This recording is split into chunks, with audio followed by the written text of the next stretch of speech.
tempat pembuangan sampah terbesar di Brazil, 3 bocah pemulung miskin secara tak sengaja menemukan sebuah dompet rahasia, yang mana dompet tersebut berisi petunjuk menuju harta curian milik seorang koruptor yang akan maju sebagai wali kota. Oleh karenanya para bocah pemulung tersebut lantas bergerak untuk mendapatkannya agar bisa menjadi kaya. Bersamaan dengan itu, pihak kepolisian juga mengerahkan pasukan untuk membunuh mereka. Namun bagaimana semuanya bermula? Beginilah kisahnya.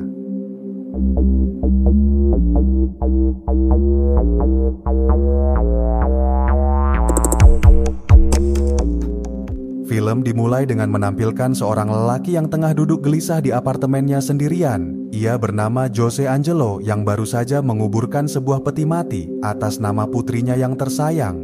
Di tengah permenungannya yang dalam, pasukan kepolisian kemudian berdatangan dan berusaha mendobrak pintu dengan kasar. Jose lantas secepatnya berkemas lalu kabur melalui jendela di kamar belakang. Sayangnya para polisi berhasil mengejar dan ia pun tersudut tanpa jalan keluar. Akhirnya Jose melempar dompetnya ke jalan yang lantas terbawa oleh truk pembuangan. Ia kemudian dihajar habis-habisan tanpa mampu melawan. Di TPA setelahnya, semua truk pengangkut sampah menumpahkan muatannya.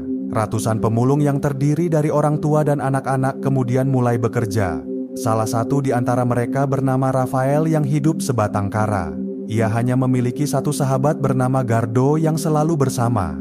Tak lama berselang, Rafael diam-diam menemukan dompet Jose yang berisi uang. Ia kemudian mengajak Gardo turun dan menghentikan pekerjaan. Rafael lantas dengan senang hati membagi uangnya kepada sahabat seperjuangan.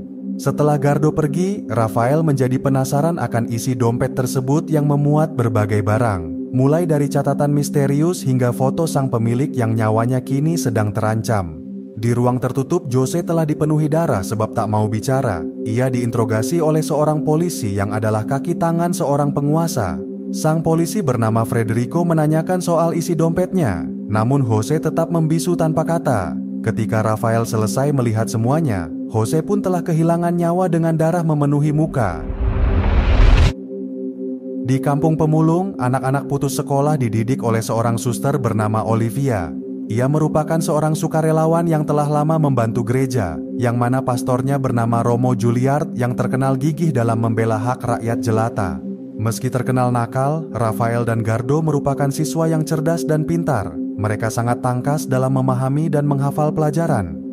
Untuk merayakan keberuntungan, keduanya kemudian berenang di genangan air hujan. Namun tak lama berselang mobil-mobil polisi lantas berdatangan dengan membawa banyak pasukan. Mereka menawarkan imbalan bagi siapapun yang bisa mengembalikan dompet yang hilang.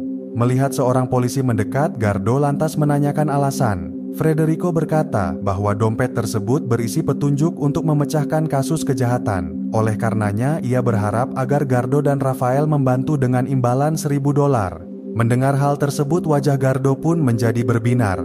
Sedangkan Rafael berusaha menyembunyikan ekspresinya yang penuh kekhawatiran. Frederico kemudian pamit dan akan kembali besok untuk memantau perkembangan.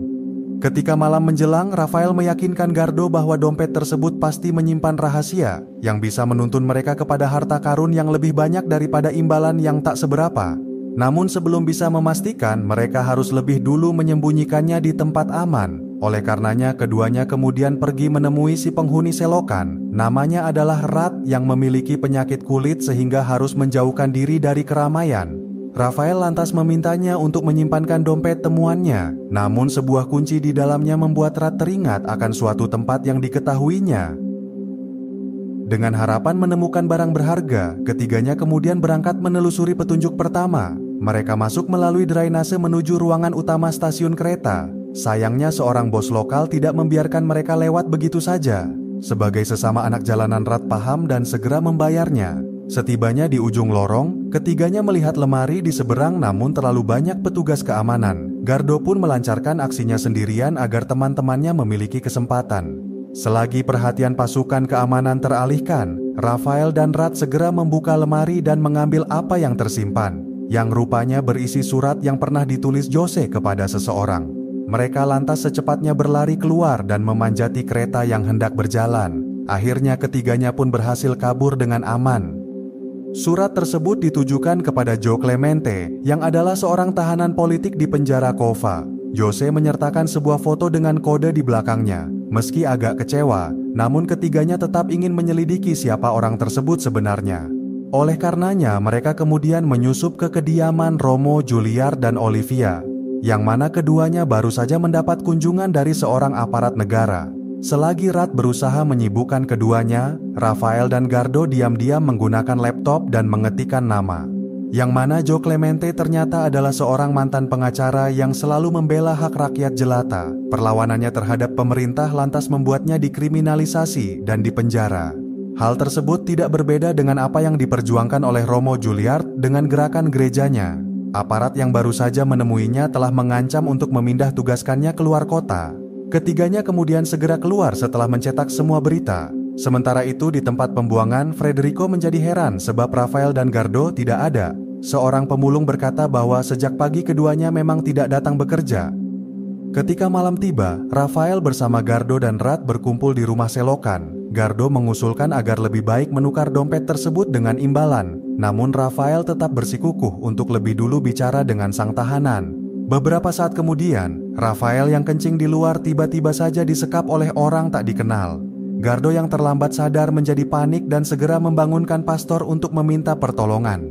Mereka lantas langsung pergi ke kantor polisi terdekat dan meminta Rafael dibebaskan, sebab menangkap anak di bawah umur tak bisa dibenarkan. Namun Pastor Juilliard malah diusir paksa dengan berbagai alasan. Gardo dapat merasakan kesedihan pastornya yang kecewa karena merasa gagal. Di sebuah persimpangan, Rafael diserahkan kepada Federico yang sudah menunggunya. Kepalanya kemudian ditutupi kain dan kembali dimasukkan untuk disiksa. Mobil lantas bergerak dengan zigzag sehingga kepala Rafael terus terbentur menciptakan luka. Teriakannya terdengar menyayat namun tak bisa berbuat apa-apa. Kesadaran Rafael pun hampir sirna bersama dengan darah yang memenuhi muka. Sekembalinya ke gereja, Pastor Juilliard hanya bisa memohon maaf dan langsung berdoa. Rafael yang malang mungkin sudah mati dibunuh oleh negara yang dibelanya. Setelah sekian lama disiksa, Federico lantas meminta Rafael menyerahkan dompetnya. Namun Rafael malah membaca doa sehingga Federico pun memerintah untuk menghabisinya. Ia kemudian pergi dari sana dan menyerahkan sisanya kepada anak buahnya.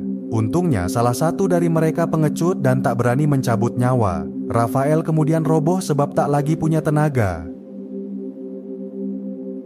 Hingga pagi tiba, Gardo yang masih tenggelam dalam kesedihan hanya berdiam. Namun tiba-tiba orang-orang berlarian sebab tubuh Rafael telah ditemukan. Mereka lantas segera menggotongnya ke gereja untuk diselamatkan. Sambil mengobati luka Rafael, Romo Juilliard menasihati anak-anak bahwa seharusnya dompet tersebut mereka kembalikan. Namun Rafael berkata kepada Rat bahwa ia tidak akan menyerah sampai titik darah penghabisan. Malam harinya, Olivia yang baru pulang menjadi terkejut atas kehadiran ketiganya. Rupanya mereka hendak meminta bantuan sebab keselamatan Rafael masih dalam bahaya, yakni dengan mengantar Gardo ke penjara Cova untuk menemui seorang pengacara.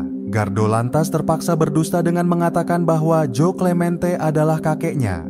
Sekembalinya ke gereja, Rafael mengungkapkan bahwa Federico pernah menyebut nama Santos sebagai bosnya. Rat kemudian tersadar bahwa ia adalah si politisi yang akan maju sebagai wali kota. Dengan dua misi yang berbeda, Rafael bersama Rat langsung berangkat ke alamat Santos keesokan harinya. Sedangkan Gardo bersama Olivia bersiap menemui Joe Clemente di penjara Cova. Dengan memahami identitas keduanya, mereka akan bisa mengungkap apa yang sebenarnya disembunyikan oleh Jose Angelo di dalam dompetnya. Dari pagar belakang, Rafael dan Rat terus masuk melalui selokan. Keduanya lantas menaiki pagar dan tak sengaja membuat seekor anjing menyalak kasar.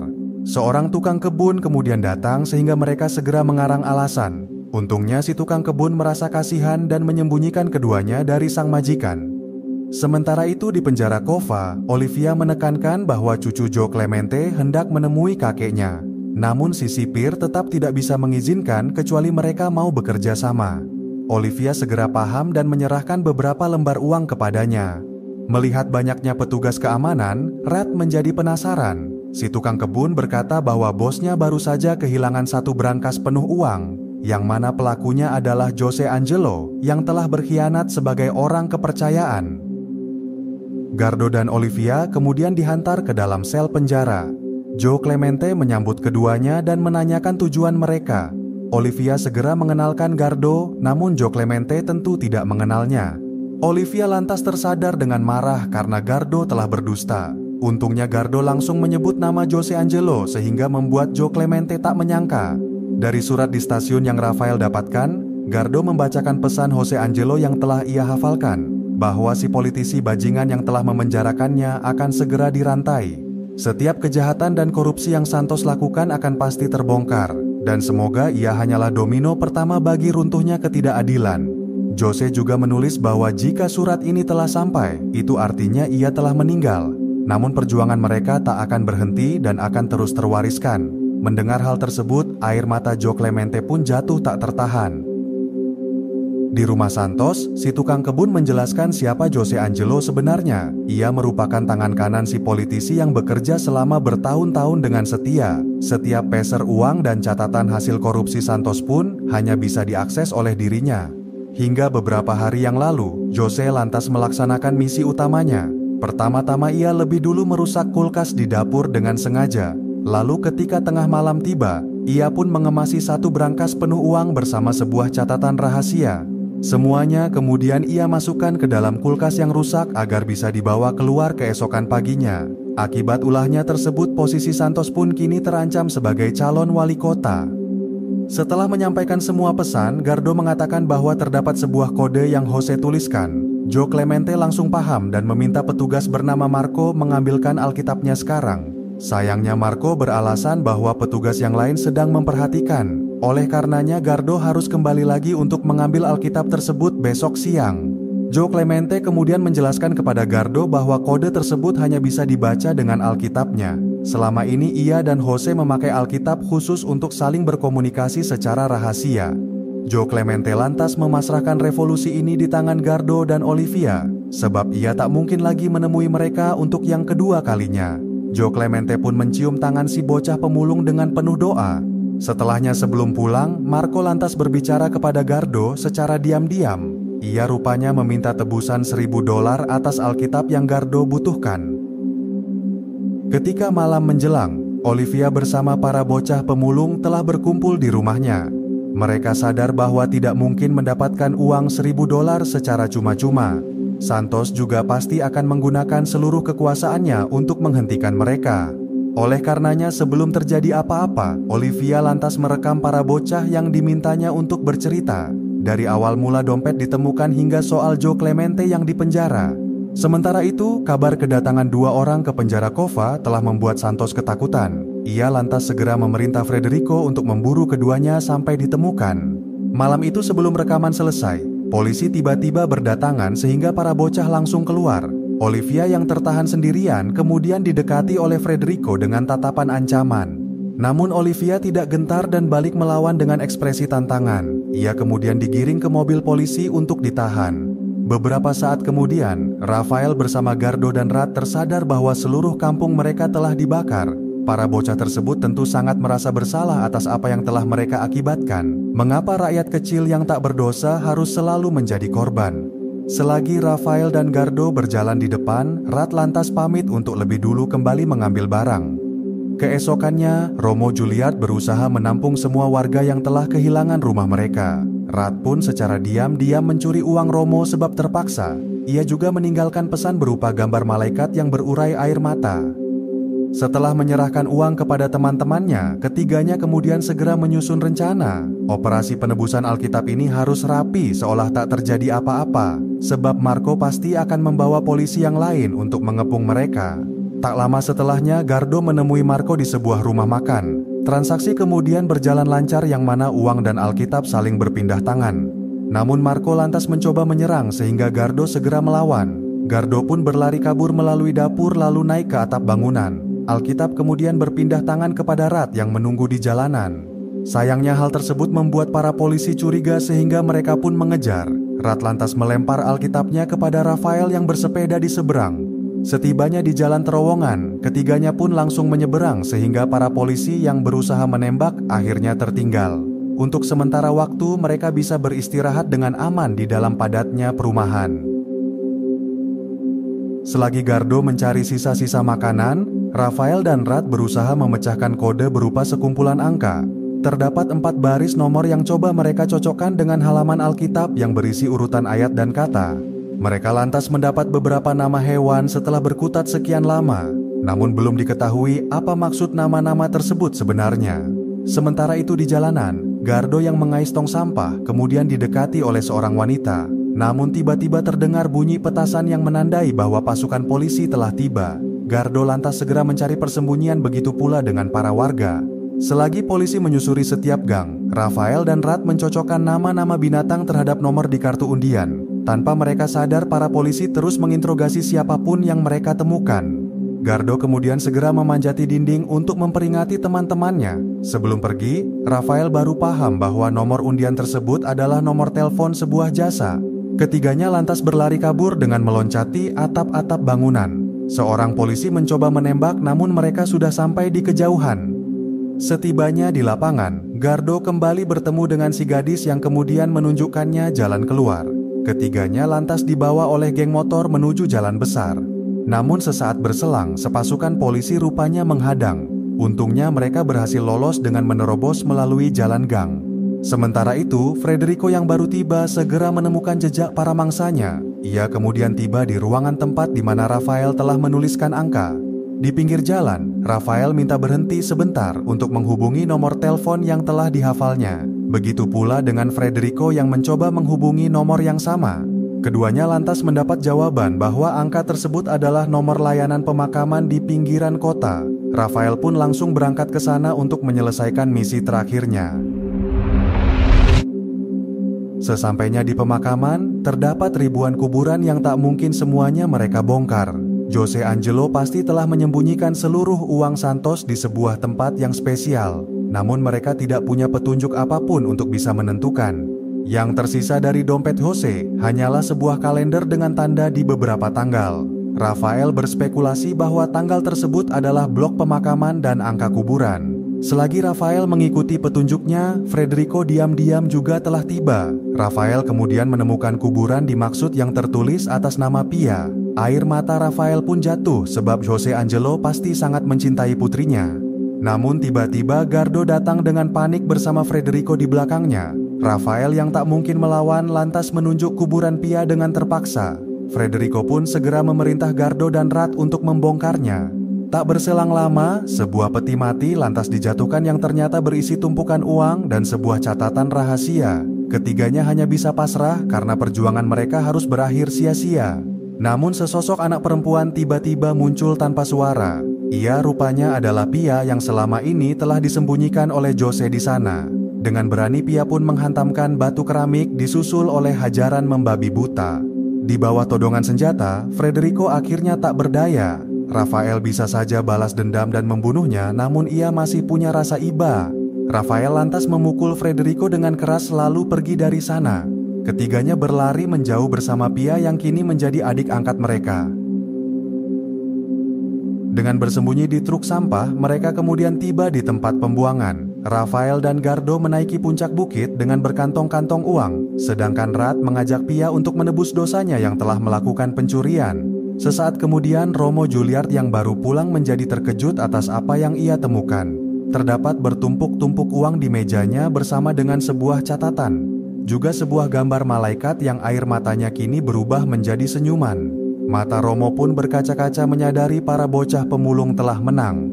Sedangkan Olivia yang telah lama ditahan akhirnya dipulangkan. Ia mengambil kamera yang telah terjatuh saat terjadi penyergapan. Di puncak bukit sampah, Rafael dan Gardo paham bahwa uang tersebut bukan cuma hak mereka, melainkan hak rakyat jelata yang hartanya telah dicuri oleh koruptor negara. Oleh karenanya keduanya lantas menerbangkan lembaran uang tersebut ke udara. Warga kampung pemulung pun berlarian dan memungutinya dengan gembira. Rafael dan Gardo menari kegirangan merayakan kemenangan bagi perjuangan melawan penguasa.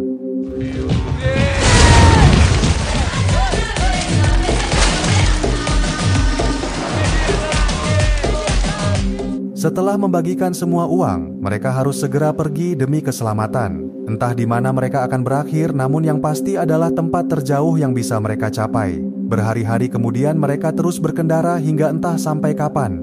Sementara itu, kedatangan Olivia yang sudah pulih disambut hangat oleh Romo Juliard di gereja. Keduanya mengkhawatirkan para bocah pemulung yang belum ada kabarnya. Olivia kemudian menunjukkan sebuah kartu memori yang menyimpan rekaman mereka, yang mana demi kebenaran dan keadilan maka publik harus mengetahuinya. Romo Juliard bukan hanya setuju melainkan juga menambahkan publikasi catatan rahasia, yakni daftar panjang korupsi Santos bersama kroni-kroninya. Jumlahnya yang fantastis membuat Romo menarik nafas dan mengelus dada. Di pulau kecil yang jauh dari kota, berita penangkapan Santos kemudian sampai kepada Pia. 3 bocah yang hilang telah menyulut amarah rakyat sehingga terjadi pemberontakan di mana-mana, yakni 3 bocah pemulung yang telah melawan para politisi yang sebenarnya adalah perusak negara, yang mana kini mereka hidup dengan damai dan sederhana di sebuah pulau tak bernama.